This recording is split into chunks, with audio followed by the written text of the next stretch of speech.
बिस्मिल्लाहिर्रहमानिर्रहीम। अस्सलाम वालेकुम। इस वीडियो में हम किताब अहया उल उलूम जिल्द नंबर 2 यानी बुक नंबर 2 को आगे कंटिन्यू करेंगे। उससे पहले अगर आपने सब्सक्राइब नहीं किया तो सब्सक्राइब कर लें और बेल आइकन प्रेस कर दें। तो शुरू करते हैं। एक सवाल और उसका जवाब। तमाम आदाद अल्लाह अज़्ज़ वजल के इल्म में काबिल शुमार हैं, तो फिर काबिल शुमार अदद की हद से क्या मुराद है? और अगर कोई शख्स शहर के तमाम लोगों को शुमार करना चाहे तो मुमकिन सूरत में कर सकता है। तो जान लीजिए कि ऐसे अमूर की हदबंदी फ़कत अंदाजे से ही होती है। तो हम कहते हैं कि हर वो तादाद जो किसी जगह जमा हो और देखने वाले के लिए फ़कत देखने से उनको शुमार करना मुश्किल हो, जैसे 1000 और 2000 वगैरह, तो वो तादाद गैर महसूर शुमार होगी। और जिसको शुमार करना आसान हो, जैसे 10 या 20 वगैरह, तो वो तादाद महसूर है। और जो इन दोनों के दरमियान हो वो मुतशाबे है, जिसे ज़न के ज़रिए दोनों में से एक के साथ मिलाया जाएगा, यानी कभी महसूर के साथ तो कभी गैर महसूर के साथ। और जिनमें शक वाक़या हो जाए तो अपने दिल से फतवा ले, क्योंकि गुनाह वो है जो दिल में खटके। और ऐसी ही सूरत के बारे में हजूर नबी रहमत सल्लल्लाहु ताला अलैहि वसल्लम ने हज़रत सैयदना वाबिसा बिन माबद रज़ियल्लाहु ताला अन्हु से इरशाद फरमाया था, इस्तफ्ती कल्बका व इनिफ्तौका वफ्तौका वफ्तौका, यानी अपने दिल से फतवा ले, अगरचे लोग तुझे फतवा दें, अगरचे लोग तुझे फतवा दें, अगरचे लोग तुझे फतवा दें। यूं ही वो चारों इकसाम जिन्हें हमने शुबह के मुकाम अव्वल में जिक्र किया है, उनमें से कुछ इतराफ एक दूसरे के मुकाबिल नफ़ी व असबात में वाज़े हैं और कुछ दरमियानी मुतशाबात हैं। और मुफ्ती ज़न पर फतवा देगा, जबकि मुस्तफ्ती यानी फतवा लेने वाले को चाहिए कि दिल से फतवा ले। लिहाजा अगर दिल में खटकने के बावजूद अमल किया तो वो अपने नज़दीक और अल्लाह अज़्ज़ वजल के यहाँ गुनाहगार ठहरेगा। और आखिरत में मुफ्ती का फतवा निजात नहीं दिलाएगा, क्योंकि मुफ्ती तो ज़ाहिर के मुताबिक फतवा देता है, जबकि अल्लाह अज़्ज़ वजल बातनी हालात और दिल के भेदों से बाखबर है। तीसरी किस्म यह है कि नाकाबिल शुमार हराम नाकाबिल शुमार हलाल में मिल जाए, जैसा कि हमारे ज़माने के अमवाल हैं। अहकाम को सूरतों से अख्ज़ करने वाला गुमान करता है कि गैर मखसूर की गैर मखसूर के साथ ऐसी ही निस्बत है जैसी मखसूर की मखसूर के साथ निस्बत है। तो जिस तरह हमने वहाँ हुर्मत का हुक्म लगाया था, तो यहाँ भी हमें हुर्मत का हुक्म लगाना चाहिए, मगर हम जो इख्तियार करते हैं वो उसके बरक्स है। और वो ये है कि इस इख्तलात से कोई मुअय्यन चीज़ हराम नहीं होती, बल्कि वो हलाल और हराम दोनों का इस्तेमाल रखती है, सिवाय ये कि इस मुअय्यन शय के साथ कोई ऐसी अलामत मिली हुई हो जो इस बात पर दलालत करे कि वो मुअय्यन शय हराम है। और अगर किसी मुअय्यन शय में कोई ऐसी अलामत मौजूद ना हो जो उसकी हुर्मत पर दलालत कर रही हो, तो उसे छोड़ देना तकवा और इस्तेमाल करना हलाल है, और उसका खाने वाला फासिक नहीं कहलाएगा। इसकी एक अलामत यह है कि वो चीज़ जालिम हुक्मरान के ज़रिए से पहुंची हो। मज़ीद अलामात अनकरीब बयान की जाएंगी। तीसरी किस्म के हुक्म पर दलाइल। तीसरी किस्म का ये जो हुक्म बयान किया गया है, इस पर रिवायात व आसार और क़ियास दलालत करते हैं। मुलाज़ा फरमाइए कि ज़माना नबवी में और फिर खुलफ़ा राशिदीन रज़ियल्लाहु ताला अन्हुम अजमईन के दौर में शराब की कीमतें और ज़मीनों से हासिल होने वाले सूदी दराहम आम अमवाल में मिल जाते थे। यही हाल आम मालों और माल गनीमत में ख़यानत का था। जिस वक़्त हज़ूर नबी करीम सल्लल्लाहु ताला अलैहि वसल्लम ने सूद से मना करके इरशाद फरमाया था कि अव्वलु रिबा अज़ाउहु रिबा अब्बास, यानी पहला सूद जो मैं ख़त्म करता हूँ हज़रत अब्बास बिन अब्दुल मुत्तलिब रज़ियल्लाहु ताला अन्हु का सूद है। उस वक़्त से तमाम लोगों ने सूद का लेन देन, शराब पीना और तमाम गुनाहों को बिल्कुल नहीं छोड़ दिया था। हत्ता कि किसी सहाबी रज़ियल्लाहु ताला अन्हु ने शराब फरोख्त की तो अमीरुल मोमिनीन हज़रत सैयदना उमर फारूक आज़म रज़ियल्लाहु ताला अन्हु ने फरमाया, फलां शख्स पर लानत हो, वो पहला है जिसने शराब बेचने को रिवाज दिया। उनके शराब फरोख्त करने की वजह यह थी कि उन्होंने शराब की हुर्मत से उसकी कीमत का हराम होना नहीं समझा था। यूं ही हुज़ूर सल्लल्लाहु ताला अलैहि वसल्लम ने इरशाद फरमाया, इन्ना फुलानन यजुर्रु फिन्नारी इबाअतन कद गल्लाहा, यानी फलां शख्स दोज़ख में एक चादर घसीट रहा है जिसे उसने मुसलमानों के माल गनीमत से खयानत करके लिया था।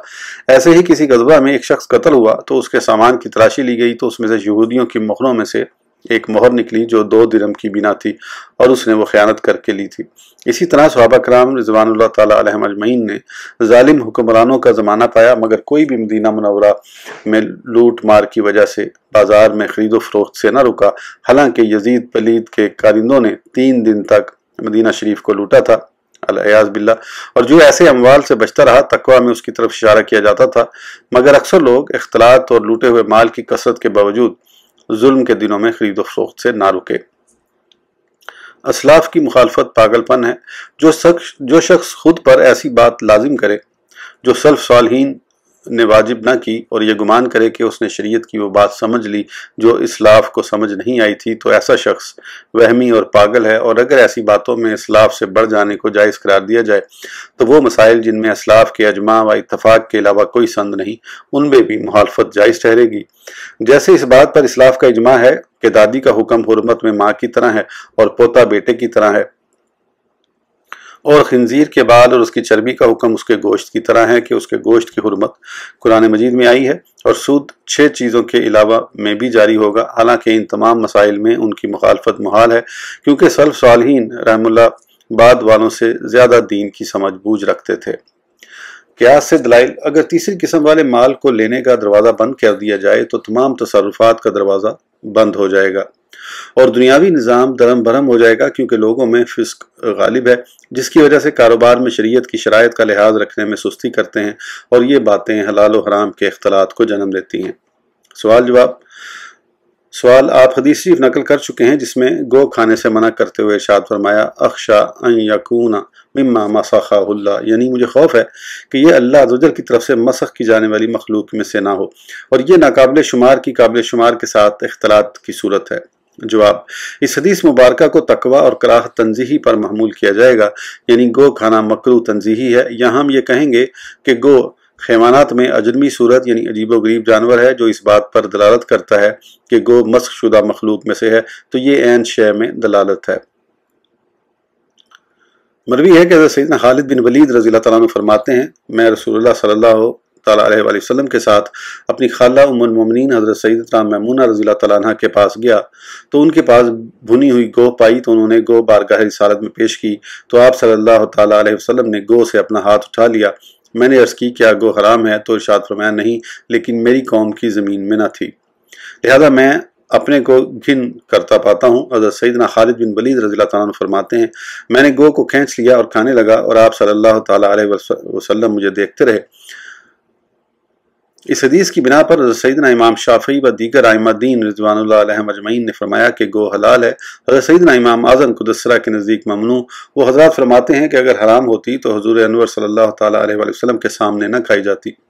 امام اعظم فرماتے ہیں کہ یہ حدیث منسوخ ہے، اس کی ناسخ حدیث آگے آ رہی ہے جو یہ ہے کہ حضرت سیدنا عبد الرحمن بن شبل رضی اللہ تعالیٰ عنہ سے مروی ہے کہ رسول اللہ صلی اللہ تعالیٰ علیہ وسلم نے گو کھانے سے منع فرمایا۔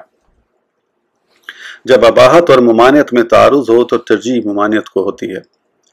سوال: ٹھیک ہے کہ زمانہ نبوی اور دور صحابہ میں سود، چوری، لوٹ مار، امانت میں خیانت وغیرہ موجود تھے، لیکن حلال کے مقابلے میں بہت کم تھے، جبکہ اس زمانے میں معاملات کی خرابی، شریعت کی شرائط کی پامالی اور کثرت سود اور ظالم حکمرانوں کے اموال کی وجہ سے اکثر مال حرام ہے۔ پس اگر کسی کو ایسا مال ملے جس میں اس کی حرمت پر کوئی خاص علامت نہ ہو تو حلال ہوگا یا حرام؟ جواب: وہ مال حرام نہیں ہے، اگرچہ تقوی اس سے بچنے میں ہے۔ یہ تقوی اس تقوی سے زیادہ اہم ہے جو مال حرام کے قلیل ہونے کی صورت میں ہوتا ہے، مگر اس کا حقیقی جواب یہ ہے کہ سائل کا یہ کہنا اکثر اموال حرام ہیں یہ بالکل غلط ہے، اور غلطی کی بنیاد کثیر اور اکثر میں فرق کا لحاظ نہ رکھنا ہے۔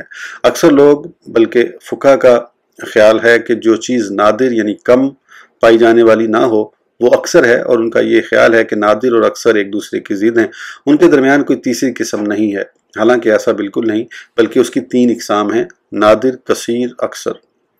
نادر، کثیر اور اکثر میں فرق۔ مذکورہ اقسام کی مثالیں ملاحظہ فرمائیے۔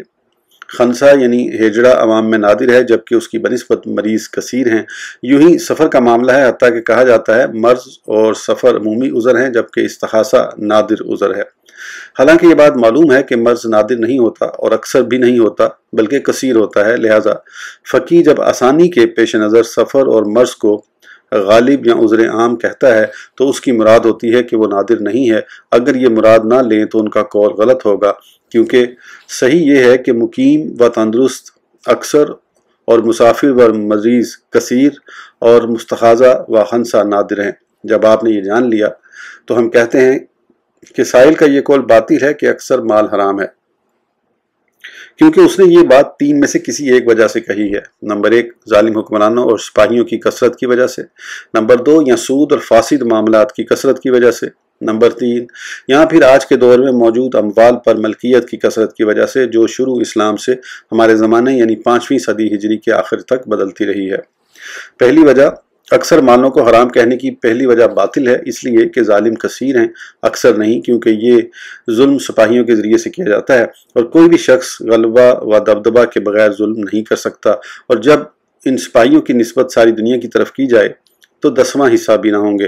मिसाल के तौर पर जिस बादशाह की फौज 1 लाख होगी तो उसकी राया भी 10 लाख या ज्यादा होगी, और ये मुमकिन है कि बादशाह की ममलिकत के एक शहर की तादाद उसकी तमाम फौज की तादाद से ज्यादा हो, और अगर बादशाह राया से ज्यादा होंगे तो सब हलाकत व तबाही का शिकार हो जाएंगे, क्योंकि फिर राया के हर फर्द पर जरूरी होगा कि वो 10-10 बादशाहों की शाहाना जिंदगी के बावजूद उनकी खिदमत करे, और उसका तस्वुर भी नहीं किया जा सकता। बल्कि एक बादशाह की खिदमत 1000 तो क्या, उससे ज्यादा भी लोग नहीं कर सकते, जैसा कि आम मुशाहिदा है। यही सूरत हाल चोरों की है, क्योंकि बड़े शहरों में वो थोड़ी तादाद में होते हैं। दूसरी वजह, अक्सर मालों को हराम कहने की दूसरी वजह सूद और मामलात फासदा की कसरत है। ये भी कसीर हैं, ना कि अक्सर, क्योंकि अक्सर मुसलमान शरीयत की मुकर्रर शराइत की पासदारी करते हैं और ऐसे लोगों की तादाद दूसरों से ज़्यादा है, और जो सूद वगैरह के मामलात करते हैं अगर सिर्फ उनके मामलात शुमार किए जाएं तो उनमें से सही मामलात फासिद से ज़्यादा होंगे। हाँ, अगर शहर में कोई ख़ास बददीन व खबीस शख्स चुन लिया जाए जिसके फासिद मामलात ज़्यादा हों ताकि कहा जा सके कि इसके फासिद मामलात अक्सर हैं, तो ये नादिर सूरत है। नीज़ अगर उसके तमाम मामलात फासिद हों फिर भी कसीर तो हो सकते हैं मगर अक्सर नहीं होंगे। फिर उसके तमाम मामलात फासिद कैसे हो सकते हैं, हालांकि उसके इतने सही मामलात भी होते हैं जो फासिद के बराबर या उनसे ज़्यादा होंगे। ये बात सही गौर फिक्र करने वाले के लिए बिल्कुल यकीनी है। अलबत्ता दिलों पर उसका गलबा इसलिए है कि ये फसाद को बहुत बड़ा और ज़्यादा शुमार करते हैं और उससे दूरी चाहते हैं। अगरचे फसाद नादिर हो, हत्ता कि बाज़ दफ़ा ये गुमान होता है कि सूद और शराब खोरी माल हराम की तरह फैल गए हैं, और ये ख्याल पैदा होता है कि ऐसा करने वाले अक्सर हैं, हालांकि ये गलत है क्योंकि वो अपनी कसरत के बावजूद थोड़े हैं। वसूल माल की 3 सूरतें। तीसरी वजह, अक्सर मालों को हराम कहने की तीसरी वजह मौजूदा अमवाल में तब्दील होती मलकियत की कसरत है। ये अकल में ज़्यादा आने वाली है कि यूँ कहा जाए कि माल के हसूल की 3 सूरतें हैं, मादनियात, नबातात और हैवानात। नबातात और हैवानात तो अफज़ाइश नस्ल से हासिल होते हैं। मिसाल के तौर पर अगर बकरी को देखें जो साल में एक बच्चा देती है तो उसके असूल यानी आबा व अजदाद की तादाद ज़माना गज़ाली से ज़माना नबवी तक तकरीबन 500 बनती है, और उनमें से किसी असल में गसब या फासिद मामले का दखल होना मुमकिन है। तो फिर ये कैसे हो सकता है कि वो असूल हमारे ज़माने तक बातिल के तसर्रुफ से महफूज रहे हैं। यही हाल गंदम और फलों के बीज का है। मिसाल के तौर पर वो भी शुरू ज़माना तक 500 या 1000 असूल के मोहताज हैं, और वो उस वक़्त तक हलाल नहीं होंगे जब तक उनकी असल और असल की असल इसी तरह ज़माने नबूवत तक हलाल ना हो। जहाँ तक मादनियात, सोने चांदी वगैरह की कानों का ताल्लुक है तो उन्हें इब्तिदा में हासिल करना मुमकिन है, और यही वो माल है जो सबसे कम हासिल होता है। मादनियात में से जो ज़्यादा इस्तेमाल होते हैं वो दिरहम और दिनार हैं, और वो सिर्फ दारुल ज़र्ब यानी सोने चांदी से सिक्के बनाने के कारखाने ही में तैयार होकर निकलते हैं।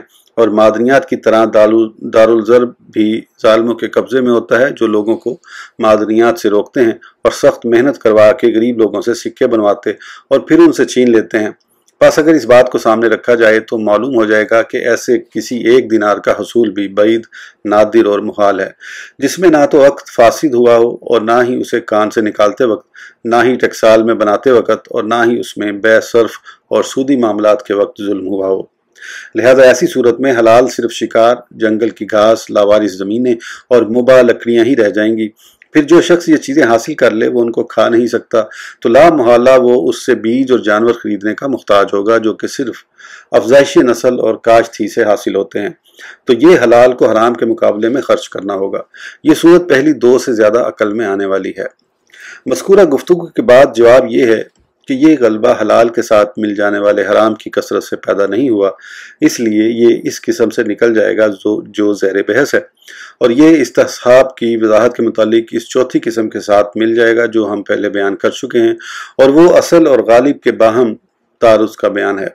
क्योंकि इन अमवाल में असल इनका तसर्रुफात को कबूल करना और उन पर बाहिम रजामंदी का जायज़ होना है, और कभी اس کے مقابل کوئی غالب سبب آ کر اسے سابقہ صلاحیت سے نکال دیتا ہے۔ بس یہ حضرت سیدنا امام شافعی علیہ رحمہ کے نجاستوں کے حکم کے بارے میں دو اقوال کے مشابہ ہو گیا۔ ہمارے نزدیک صحیح یہ ہے کہ شارع عام میں نماز پڑھنا جائز ہے جبکہ وہاں نجاست نہ ہو، کیونکہ راستوں کی کیچڑ پاک ہوتی ہے اور مشرکین کے برتنوں سے وضو کرنا جائز ہے اور اکھاڑی گئی قبروں پر نماز پڑھنا جائز ہے۔ لہٰذا ہم پہلے ان مسائل کو ثابت کریں گے، پھر زیر بحث موضوع مال کے حلال ہونے کو اس پر قیاس کریں گے۔ اس ویڈیو کے لیے اتنا ہی، پھر انشاءاللہ اگلی ویڈیو میں آگے کنٹینیو کریں گے۔ اس وقت تک کے لیے اجازت دیجیے، سبسکرائب کرنا نہ بھولیں۔ اللہ حافظ۔